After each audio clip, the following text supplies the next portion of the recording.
we were talking about Odell. Right.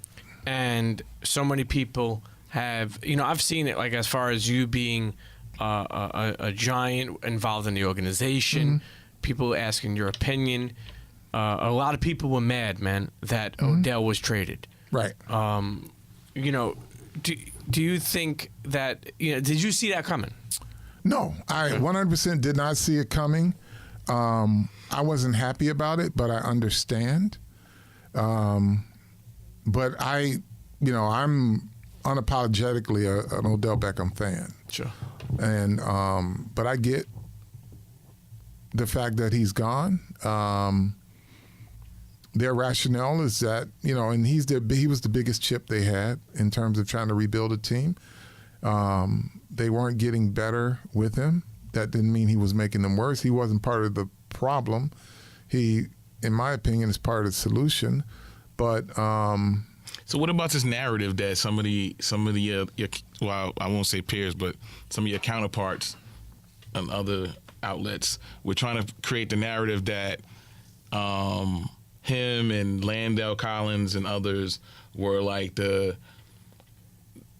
too cool for school popular crew. Nah, man, listen. And they were the ones that wanted to they needed to get rid of to have the culture change. What's the word? What's the phrase they use? I don't know what culture, it is. Locker room. Yeah. Poison. And let me just add one more thing. They were great teammates. And let me just add one more thing to it, and then I'll let you. And then on the flip side, you listen to the commentary from the players.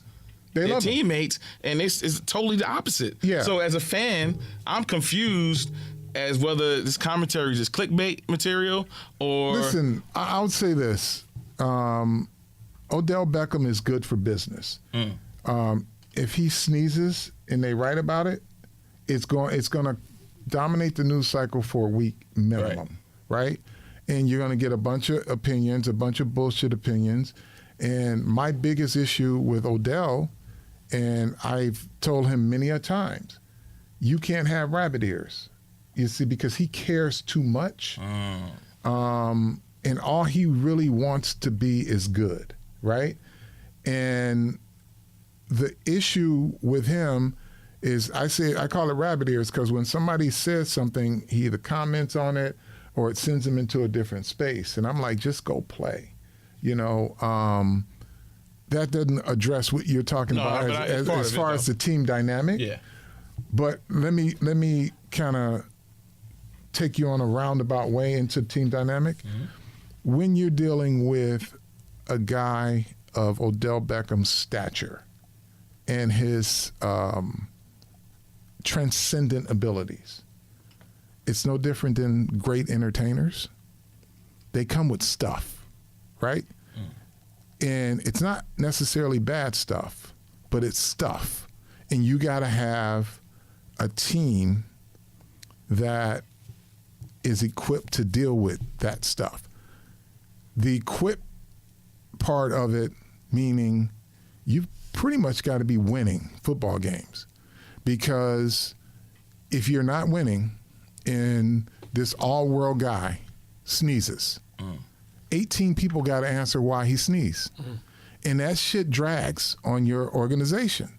And if you have a front office or a coaching staff, which is new, their front office and coaching staff is new, and they're having to answer questions and players are having to answer questions, and there are, as innocent as can be, questions, or a narrative gets made up.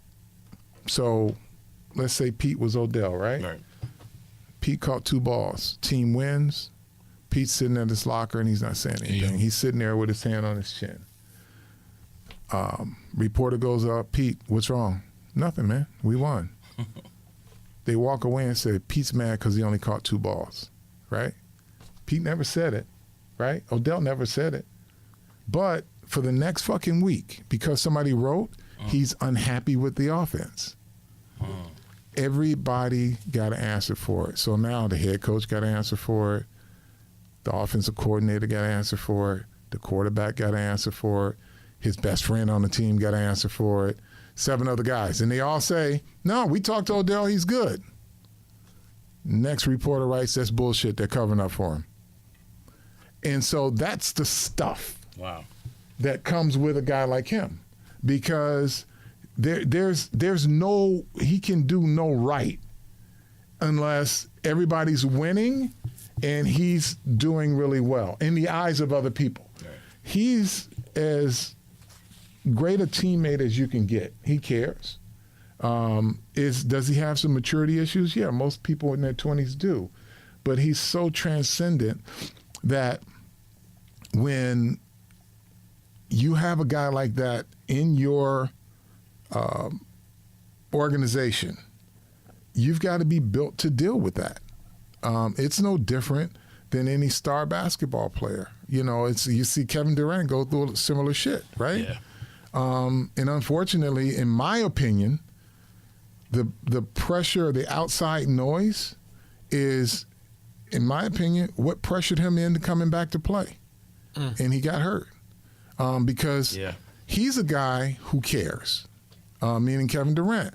But you get rabbit ears. Sometimes when you hear enough shit in the echo chamber, you start to, your demeanor changes. It's not fun as much, and your only sanctuary is when you're on the court or on the football field. And then you got to leave, and then you got to answer questions, right? And if you don't answer questions or you say something to a reporter who wrote something bad about you, then that begets more negative articles. And then people got to answer questions for it. So superstars of that caliber, they come with stuff. Now, thankfully, with him, it wasn't a lot of ego shit. As much as people want to say he was selfish, he was not.